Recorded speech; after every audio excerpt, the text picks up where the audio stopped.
What me and Dan could go out to dinner for is what buys our entire groceries for the whole week, and that's breakfast, lunch, and dinner. It's crazy, you guys. So hey everybody, welcome back to my channel. If you are new, hello, my name is Lanita and I'm so happy that you have stumbled across my channel and are watching my video. After you watch this video, if you like what you see, please subscribe. I would love to have you as a part of my family. And if you are already subscribed, make sure to give this video a thumbs up if you enjoyed it and if it was helpful for you. So today's video is a little bit different than what I usually do. This is a video of my 5 tips and tricks to save money and to live comfortably on a single income. So if you don't know much about me, me and my husband both worked full-time until this past May when I quit my job because we were having a baby. And when we got pregnant, me and my husband had talked, and I definitely wanted to stay at home with him. And so that was like a big adjustment, going from 2 full-time incomes to 1. But we knew what we wanted and we wanted to make the sacrifice, and so we did it. And so I want to give you guys my tips and tricks on how we did that, how we live comfortably, and how we also save money. We do live in like right outside Seattle, Washington, and if you're not familiar with the area, the cost of living is quite high. But it is doable to live comfortably and live frugally at the same time. So, like I said, if this video is helpful to you, then please give it a thumbs up. Also, drop a comment down below if you have any questions or if any of these tricks and tips helped you at all. I would love to hear from you. But let's go ahead and jump into our tips and tricks. I just have like a little notepad. I wrote down my tips and stuff. Number 1 is budget, budget, budget. Guys, I cannot tell you this enough. This is how we managed. What I do every single month, I have a planner, and I will sit down at the month at a glance side, so it's got every single day of the month on there, and I will write out every single one of my bills, what day it is due, and I write out, along with that, I write out every week what we get paid. And so I always will look at that, and I know we get paid on this day, and these bills are due in this week, and this is how much we're getting paid, and this is what to do in bills this week. I also write out groceries. I set a budget for groceries. I set a budget for our savings. I set a budget for our gas. I put all of those, I include these in my bills. These are a part of our bills. I put everything in there. I mean, you know, you name it. We've got Amazon Prime, we have Netflix, we have, you know, I have all of those listed out on each day that they're due. And this is just so nice because every week you can just open your planner and you can look, and you can go look at your bank account and what's in there, and then you can look at how much you're getting paid and then what bills are due. So then you automatically know, okay, I'm gonna have this much money left over this week, or, you know, so on and so forth. So you can really plan your entire month just, you know, off of your planner, and it's really nice. Like, budget, budget, budget is the most important. What I always do, even now, I will still, I mean, I know we have a pretty much set income, but I even still will, at the beginning or the end of each month, I will write out roughly how much my husband will make in a month, and then I write out every one of our bills and I add those up. Okay, so I have how much he makes total for the month, and then how much our bills are total for that month.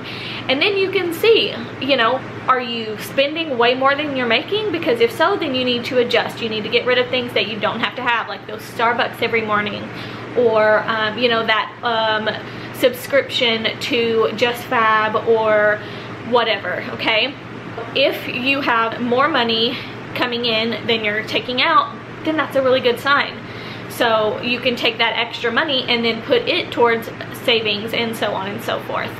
But get a planner. That's the way that it has saved my life. Some people like to do apps and spreadsheets, but physically writing it out for me is what is so easy. And it really, really helps me to be able to look at it, to read it. I know how much everything is, when it's due, and I can plan accordingly. Okay. Tip number 2 is meal plan for your groceries. I know that people say, oh, I can't do that, I don't know what we're gonna want or what we're gonna have. Listen, this is what I do every single Sunday. Sunday morning I get up, go through your house and your cupboards and your fridge and your freezer and write down everything that you have. Take inventory of your groceries and stuff that you already have on hand. After you have those all written out, then you start making meals out of the stuff that you already have, okay? And then once you have those, then you'll take your budget of groceries that you have set aside, because you've done that on your budgeting, and you can do fillers, you know, if you need some veggies and fresh produce and stuff that you run out every week, you know, bread and that kind of stuff. And that's how you should plan each week for your groceries. I know this is gonna sound crazy, but I feed me and my husband and our baby breakfast, lunch, and dinner on, wait for it, 60 bucks a week, okay? 60 bucks a week, that is what I spend grocery shopping every week, okay? Now that doesn't include like toiletries and diapers and that kind of stuff, but that is, you know, food, and usually sometimes it's shampoo, conditioner, that kind of stuff, but it's usually not like diapers and wipes and that kind of stuff, you know. But that's what I do, and that's how I feed my family. So many of my friends have always asked me, how do you only spend that much? This is what I do.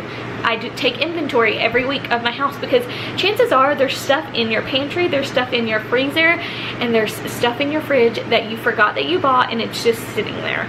So why not take that and use it, and then you can spend that money, you know, you can put that money in savings, the extra, or you can buy those cookies that, you know, your kid wants or whatever, and you don't have to go over budget. So that is my second tip. Along with that is my third tip, which is cook at home. I know how hard this is, trust me. I am guilty of just wanting to go out and get food myself. With a 7-month-old, I'm tired at the end of the day. But cooking at home makes the biggest difference. I remember when me and Dan had just gotten together. We had just moved in together, and I could cook, but we were just working so much that we would eat out all the time, and we were spending, I remember one month, I tallied it up, I added it all up, and we had spent almost, I think, $2,000 in 1 month on eating out. But you think, oh, let me stop and get Starbucks, or let me stop and get a burger and fries, or let me buy lunch while I'm at work, and all of these things.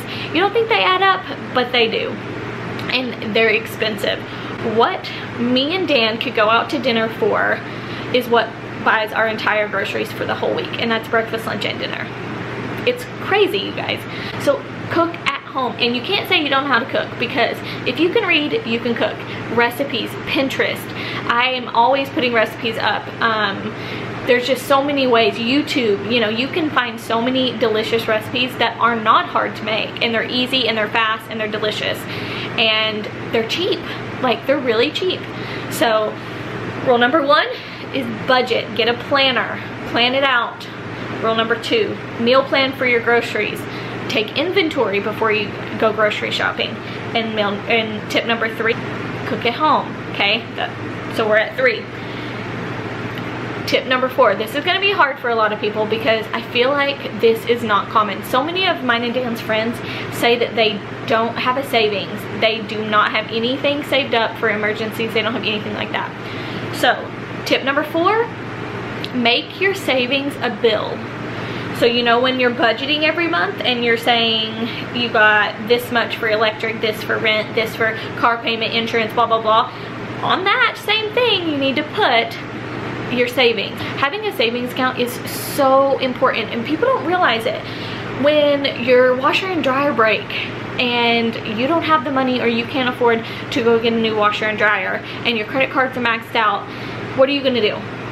Go to your, you know, your in-laws house and wash your clothes? No, that's what savings are for. Savings is for emergencies. Savings is for things that you want to buy, places you want to go, trips and things. That's what savings are for, and it's very important. So make savings a bill, make it a priority, and you will be shocked at how much you can actually put away. And the last thing is set a goal. The best way to save money, the best way is to set a goal for yourself. For instance, let's say you have $5,000 of credit card debt and you want to pay it off. That's your goal. Say, I want to have this paid off by this day. So what you're going to do is every time that you do your budget and you see every week when you see, oh, I've got $200 extra this week that's not going towards anything, put that in savings or put that towards your goal, okay? Set a goal. Whether it is a small goal, like you want to buy a new outfit, you want to buy a new pair of shoes, you want to buy a new bed set, or paint your house, or go on a trip, anything. Just set any kind of goal. It doesn't have to be big, it doesn't have to be crazy. Just set goals for yourself, and that's the best way, because you're motivated. Every day that you wake up, you're going to say, oh, I really want to go do this, or I really want to buy this. So let's put all this extra money, instead of wasting it and spending it on things that you don't have to have, or whatever the case is, it's gonna go towards your goal. And then once you get that, you're gonna feel so great because you reached your goal. And then you're gonna set another goal. Life is all about goals. Like, you have so many things, and that's what keeps us going every day. That's why you get up every day, is because you have a dream of owning this big house, or being, you know, the top person at, you know, some company. Like, goals are what keeps us going. So saving money, do the same thing. Make a goal. Make a goal. Say, I want to save $2,000 in the next 3 months. Do everything, pinch pennies, do what you need to do, and then you're going to feel so great when you actually reached it. You blew that goal right out of the water, and so you can set a bigger goal. So these are the ways that me and my husband have really changed our life. I mean, it really has. Like, we went from making double, we're making half now, but we still get to live that way. And there's an adjustment period for anything. So in the beginning, we were really stressed out. We didn't know if we were going to be able to do it, but you adjust to your lifestyle and what you can afford and what you can't, and that's when you can be comfortable again. So those are my 5 tips for saving money and living on a single income. I hope you guys enjoyed this video, and if you did, please give it a thumbs up and let me know down below if this actually helped you. If you have personal questions, or, you know, specific situations that you wonder how, what would you do, or what would I do, message me and I'd be happy to talk to you about it. Number 1, budget. Get a planner. Number 2 is meal plan and take inventory. Number 3, cook at home. Number 4, make savings a bill. And number 5, set a goal. Okay, those are the 5 tips that are gonna get you to where you wanna be, to saving money, to having the savings, to getting out of debt, to going on the dream trip that you wanted to, etc., etc., etc. So take these, put them into your life, adjust it how you need to, and watch your life change, because it's really going to. With that being said, I hope you guys enjoyed this video. I'm gonna stop rambling now. If you did, please don't forget to give this video a thumbs up. It would mean so much to me. And also, if you are not subscribed, do not forget to hit that red subscribe button and drop a comment down below and let me know you're a new subscriber. Okay, thank you guys so much for watching, and I will see you in my next video. Bye.